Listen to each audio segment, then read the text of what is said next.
What's up guys? For today's topic, ano ba yun? Bamboo charcoal. So, eto ay charcoal. Yung uling, yung kumbaga, 'di ba, dati nung mga bata tayo, I don't know pero yung mga bata tayo, mga magulang natin, 'di ba, naglalagay ng uling sa ref kasi nga nakakatanggal siya ng lansa, ng amoy, ng baho.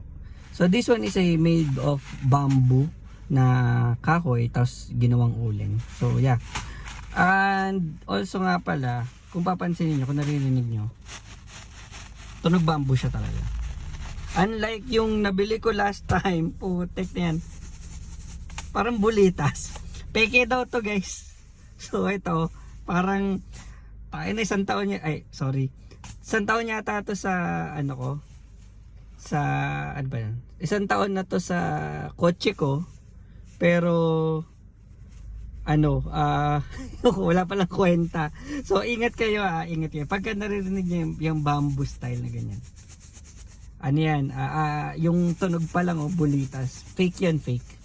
So ayan, ito yung original yan. So bamboo siya talaga. Ayan, ayan, tunog uling siya talaga. So ayun guys, kung gusto niyo bumili nito, dito ko siya nabili. Okay? Sige guys, yun lang. See you in my next video guys. Bye!